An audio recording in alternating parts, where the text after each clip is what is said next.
Desde los albores de la humanidad, el ser humano ha sentido la tentación de ser como Dios. Este deseo, profundamente arraigado desde el Edén, encontró una de sus expresiones más audaces en los llanos de Sinar, donde nació el primer intento colectivo de desafiar abiertamente la soberanía divina, la Torre de Babel.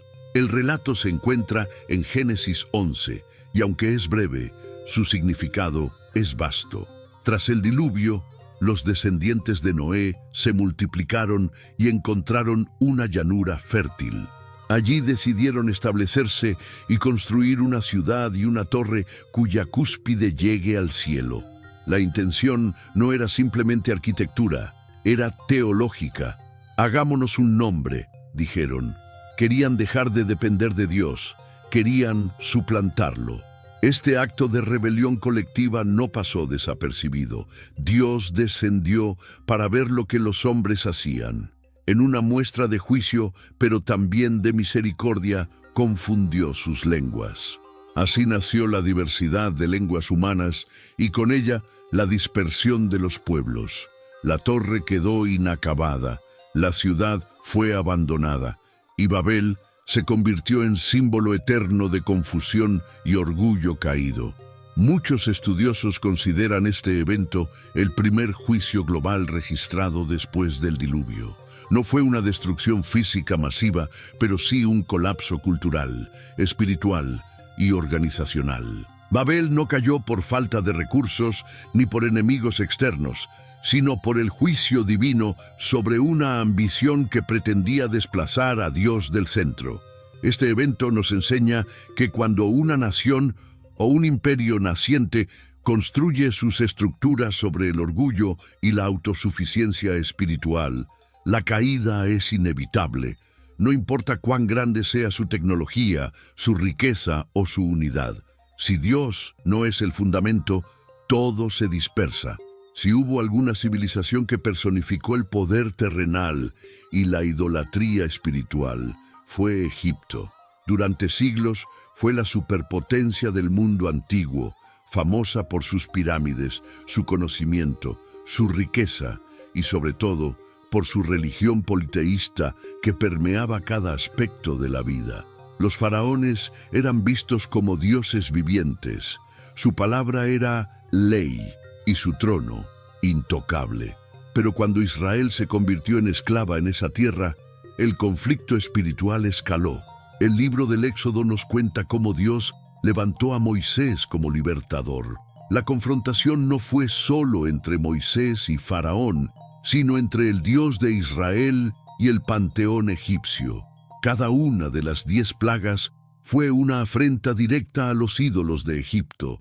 El Nilo convertido en sangre, desafiando a Hapi, dios del río, la oscuridad, desafiando a Ra, dios del sol, y la muerte de los primogénitos, desafiando a Isis y a Faraón mismo. Dios no solo liberó a su pueblo, humilló completamente a la nación que creía que podía dominarlo todo. El juicio culminó en el Mar Rojo, donde el ejército egipcio fue tragado por las aguas que antes se abrieron para Israel. El imperio quedó herido, y aunque continuó por un tiempo, jamás recuperó la misma gloria ni la misma supremacía. Lo que Egipto no entendió, y muchas naciones tampoco comprenden hoy, es que cuando se levantan como dioses ante Dios, el juicio es inevitable. Las estructuras políticas, religiosas y militares de Egipto eran impresionantes, pero ante el Creador del universo no fueron más que polvo. El mensaje sigue siendo vigente. Ninguna nación es demasiado grande como para no caer, y ningún Dios es suficientemente fuerte como para enfrentar al Dios verdadero. Egipto fue advertido y no escuchó. Fue juzgado y cayó. Babilonia no solo fue un imperio poderoso, fue una civilización profundamente simbólica. En la Biblia, su nombre se repite como arquetipo del sistema mundano opuesto a Dios. Bajo el reinado de Nabucodonosor II, Babilonia alcanzó su apogeo. Jardines colgantes, murallas majestuosas, templos monumentales. Todo hablaba de gloria y permanencia. Pero por detrás de esa grandeza había orgullo, idolatría y desprecio por lo sagrado.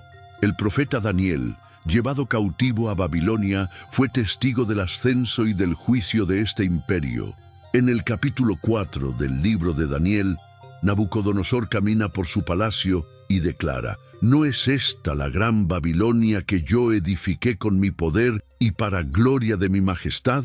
En ese mismo instante, una voz del cielo decreta su caída.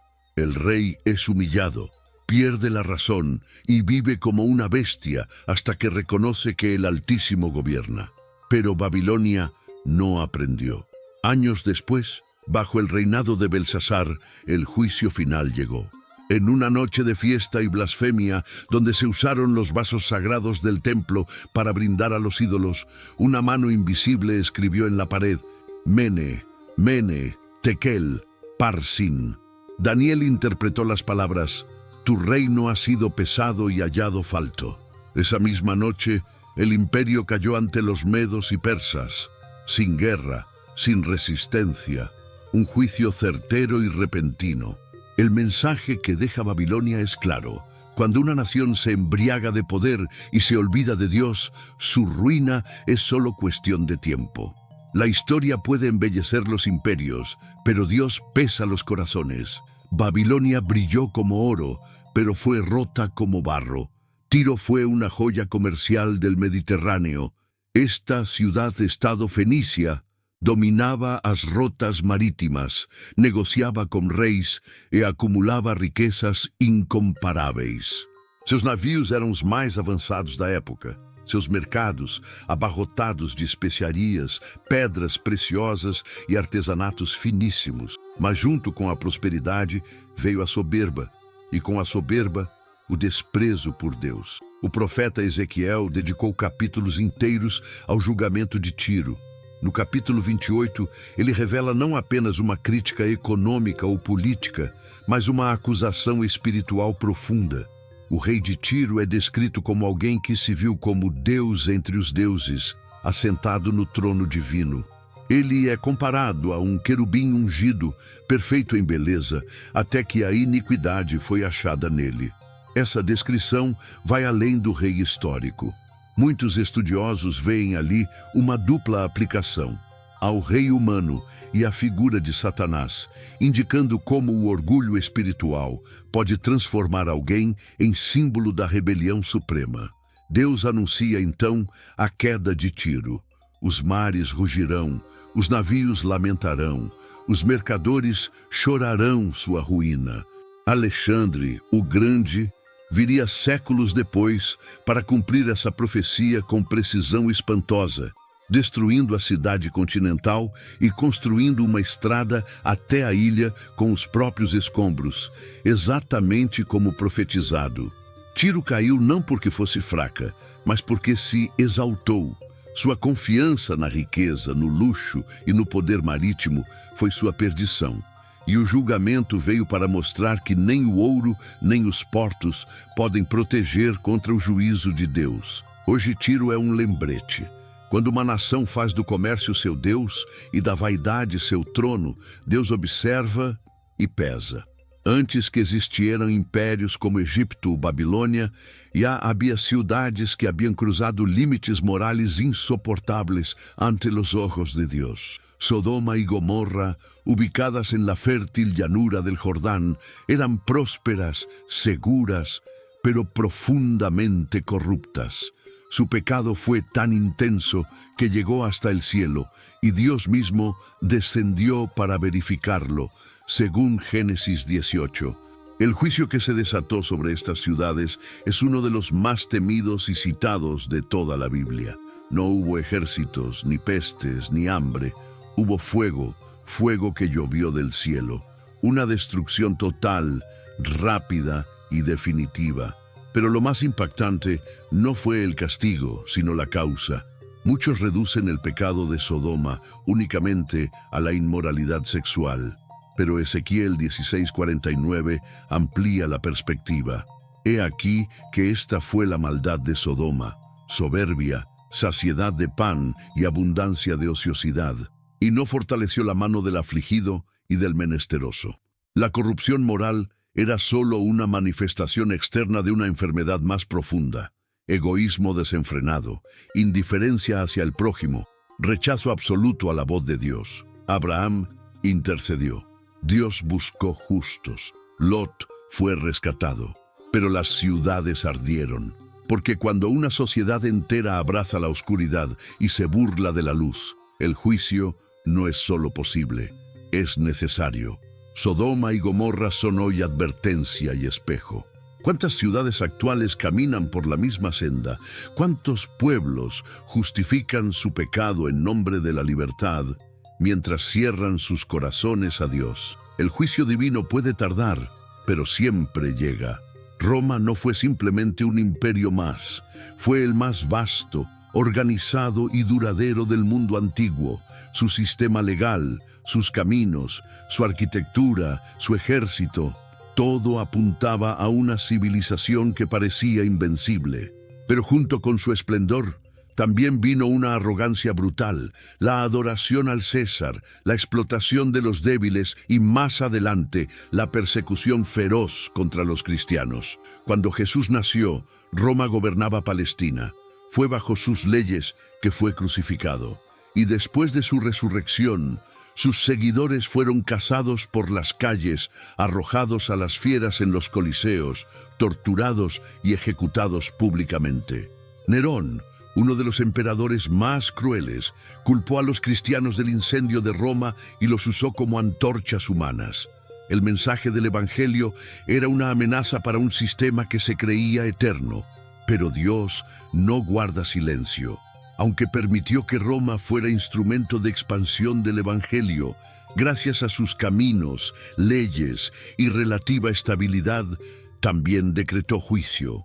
Los profetas del Nuevo Testamento, especialmente el apóstol Juan en el Apocalipsis, llamaron a Roma con un nombre simbólico: la Gran Babilonia, una ciudad vestida de púrpura y escarlata, embriagada con la sangre de los santos. Roma no cayó por guerras externas inicialmente, cayó por decadencia moral interna, corrupción, idolatría, abandono de la justicia y finalmente por invasiones bárbaras que Dios permitió. El imperio que parecía eterno se desmoronó. Y su caída fue tan emblemática que los historiadores todavía discuten las causas exactas, pero la Biblia ya había dado la respuesta. Dios no permite que el poder se convierta en tiranía sin consecuencias. En medio de tantas historias de juicio, hay una que brilla con una luz distinta. Una ciudad que estaba condenada, pero que se arrepintió, al menos temporalmente. Hablamos de Nínive, la capital del imperio asirio. Era famosa por su violencia, sus conquistas brutales y su idolatría desenfrenada. El mundo la temía, pero Dios la observaba. Cuando Dios envió a Jonás a predicarle a Nínive, el profeta huyó, no por miedo, sino porque conocía el corazón de Dios. Temía que si la ciudad se arrepentía, Dios no la destruiría. Y tenía razón. Después de un evento milagroso en el vientre de un gran pez, Jonás fue. Su mensaje fue breve: de aquí a 40 días, Nínive será destruida. No hubo promesas, no hubo misericordia anunciada, solo juicio. Pero algo inaudito sucedió. Desde el rey hasta el pueblo, todos se arrepintieron con ayuno, ceniza y clamor. Incluso los animales fueron cubiertos de saco. Y Dios, viendo el corazón contrito, detuvo la destrucción. Esta historia es única. Muestra que incluso los imperios más oscuros pueden cambiar su destino si hay verdadero arrepentimiento. Pero la historia no terminó allí. 100 años después, Nínive volvió a su maldad. El profeta Nahum profetizó su caída, esta vez sin oportunidad de escape. Y así fue. La ciudad fue arrasada y quedó sepultada bajo arena por siglos.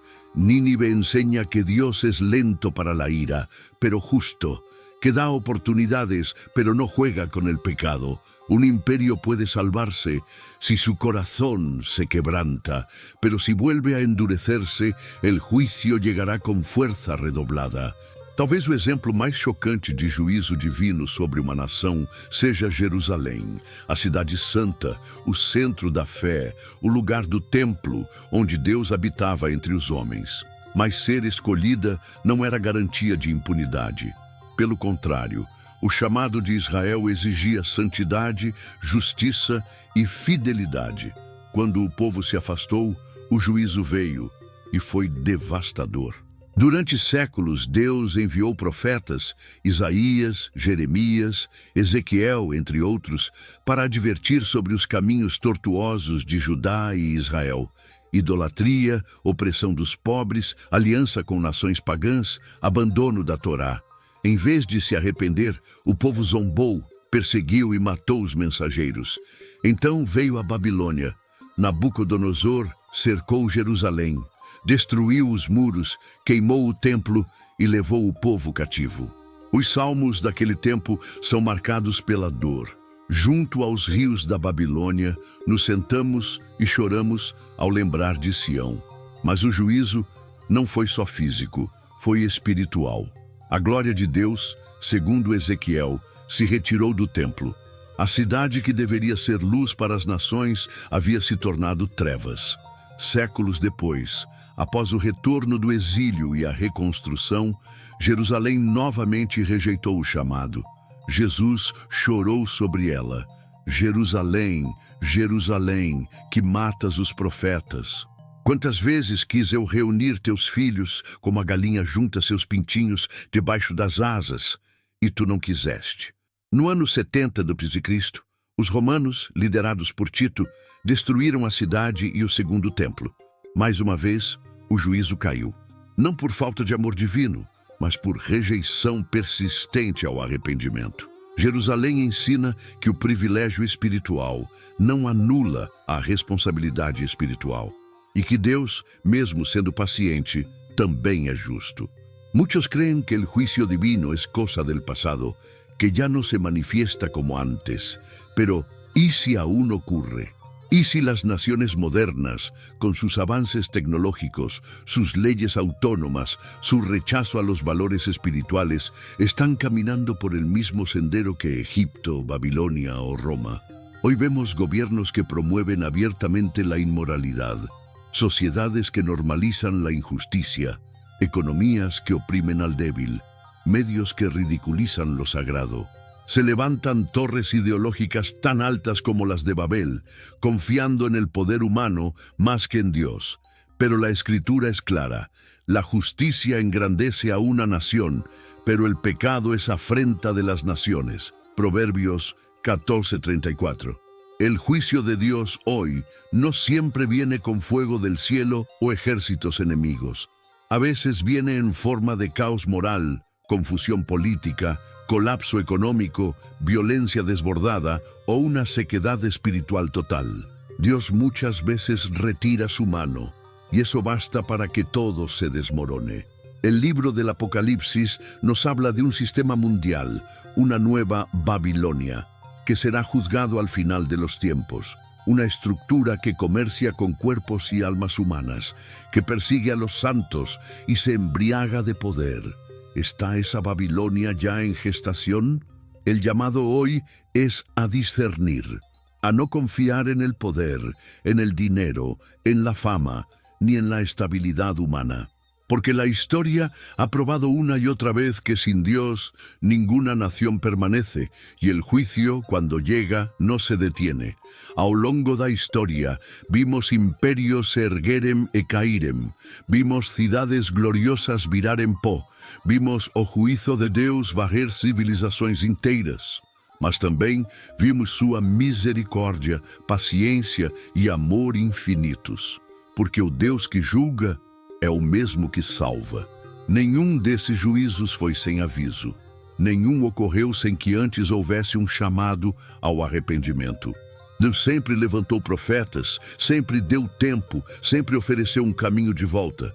Mas o problema não é que Deus julga demais, é que as nações ouvem de menos. Hoje, o maior juízo que uma nação pode sofrer não é econômico, nem militar, nem político, é espiritual. É quando Deus deixa de falar, quando já não há mais profetas, nem inquietação no coração, quando reina a indiferença. É o silêncio de Deus que antecede o estrondo do colapso, mas ainda há esperança. Porque onde há uma alma disposta, Deus pode mudar uma história. Como em Nínive, como com Ezequias, como com os discípulos que cambiaram o mundo. O tempo do juízo também é tempo de decisão, e toda nação, assim como todo indivíduo, terá de escolher de que lado quer estar. Não importa quão alto pareça um império, quão firmes pareçam seus muros ou quão imbatível pareça seu exército. Se Deus não está ali, a queda é certa. Mas para aqueles que se humilham, que buscam a justiça, que lembram dos caminhos antigos, ainda há restauração, porque o Deus que julga com justiça é o mesmo que salva com graça. Graças por legar hasta aqui. Se este mensagem te hizo reflexionar, te invitamos a que te suscribas al canal, dejes tu like y compartas este video. Tu apoyo nos ayuda a seguir llevando luz a más personas. Dios te bendiga.